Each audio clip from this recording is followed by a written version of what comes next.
speaking of Matt, I do want to. I talked about this story before, but I said I was going to give an update once it's done. I actually closed on a refi. Okay.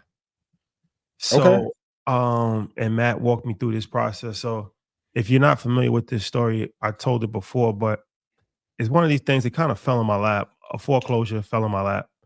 Um, and it was $285,000 condo, and I purchased it in cash. So, it's one of these things of like, I knew it was way under market value, but I'm like, And what city, if you don't mind us asking? it's in New York.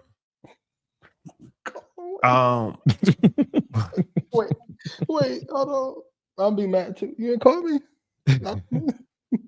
but it's, so Go it's ahead. one of these things where I'm like, 285,000 is just kind of In New essentially York? gone. Oh It's my kind God. it's kind of essentially gone because it's like until you sell a property, right? And it's not really a flip. So I was just thinking like, okay, well, whatever. And then I'm just like, yeah, it would be good if I can actually get the money back. So I know you can refi, but usually I was always thinking of refis with a mortgage. Mhm. I don't have a mortgage, obviously you pay it in cash. So I asked Matt, I'm like, I explained to him the situation, and he was like, yeah, you can do a cash out refi. Okay. Um, which is essentially a mortgage on the house. And even if you have a no mortgage, you're getting a mortgage refi. Yeah. So long story short, I paid 285 for the property, and when it got appraised at 470. Okay. So I was able to get like 75% on the cash out refi. So that was like 350, something like that. But then, it's a bunch of closing costs, even on that. It's Mhm, crazy. mhm. They Yeah. took like 20, 30,000 out of closing costs. Damn. So I walked away with like 330,000. But I mean, that's kind of that's not a bad deal to actually pay That's a great deal, 285. brother. I paid 285 and I could walk away not even a year later, honestly. 45 It's up. like 8 months later, and I walk away with 330, right? Like that is financial literacy because, and it's power relationships. Because honestly, if I didn't know the person to ask the question to, I probably would have never asked the question. That's true. And if I wasn't educated that you can actually do a cash out refi, even though you don't have a mortgage, you can still get money back from a property, then I would have just had $285,000 tied up forever, right? For the next 20, 30 years. Mhm. But just having that, there's not a lot of information, just a little bit of But information. enough. Yeah, and having resources. Yeah. That's a big difference. Mhm. Now, instead of not having 285,000, I have 330,000.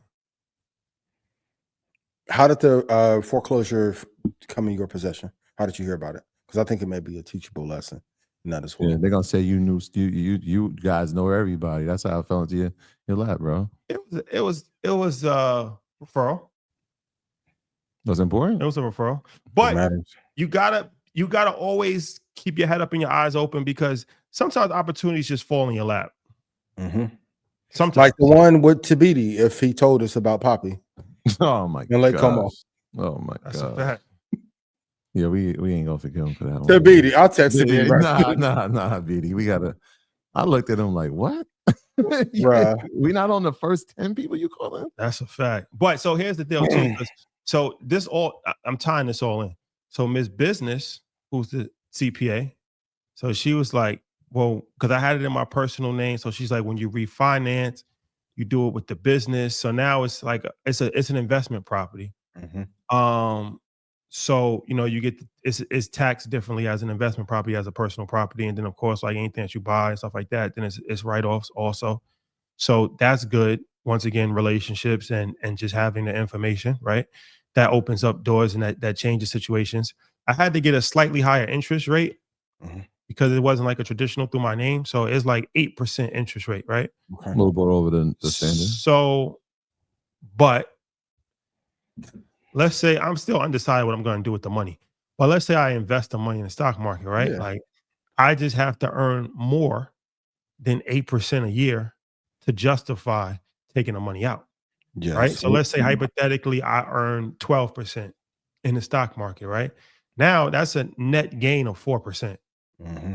So now I have my money back plus an additional 50,000 that I didn't put in that. I didn't even have that 50,000. I didn't like when I said like I put in 285.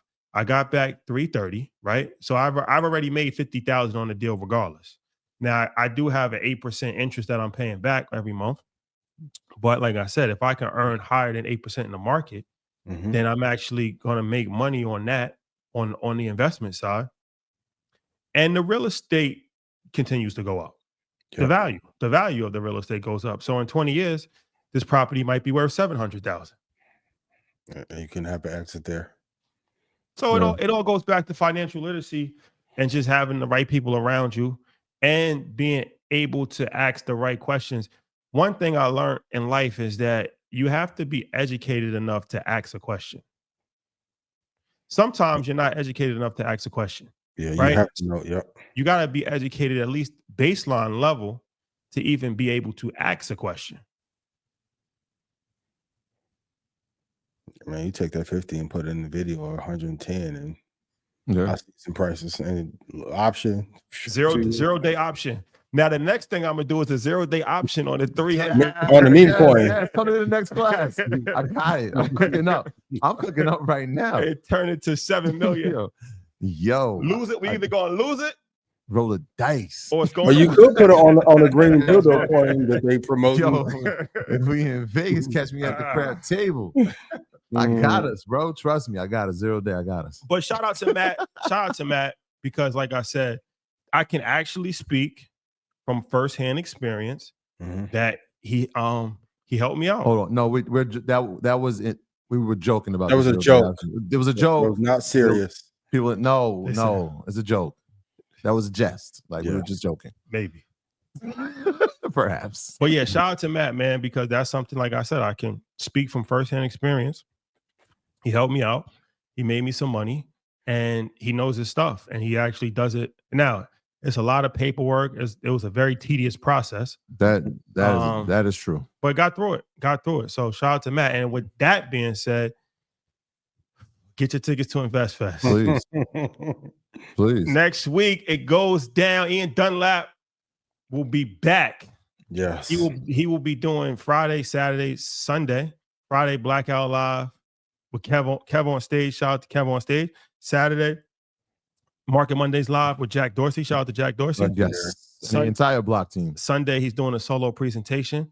And then, man, 4:00 on Saturday, primetime hour, we got the legend himself, Steve Harvey. He only does one interview a year these days.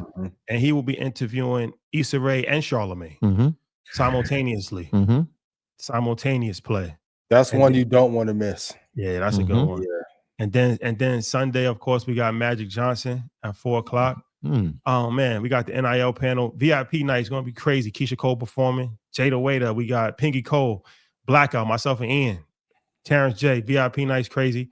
All day Friday, starting at 10:00 in the morning. Workshops, Fidelity, BlackRock, Miss Business doing a 2-hour presentation. Oh man, it's Investfest starts Friday at 10:00 in the morning. GWCC highly suggest that you get your registration and your badge on Thursday. All day Thursday. It will be open. GWCC C building? Or B building. B building. B building. Thursday, get your badge and 85 South Comedy Show. Invest your fest. Yeah. So it's gonna be live, man. We got Carlos giving a stand up for so I'm excited. I'm excited. But like I said, I wanted to tell that story because even me, I'm still learning. There's a lot of things that I don't know. And information has changed my life on a certain level. And 100%. just having information is really life-changing. Literally. It's literally life-changing. And it goes to show investing in a diverse amount of assets. There's other things you could have did with it, but you made the investment. Hell of a deal. I mean, that's like buying Bitcoin right now. If it got to 50,000 or 75,000, it's a guaranteed home run. Any property in New York at 285. What?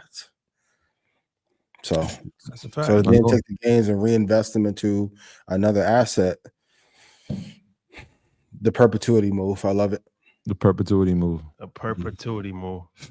All right. Borrow like $5, man. All right, ladies and gentlemen. Might need it. Investfest. Get your tickets. It's going down.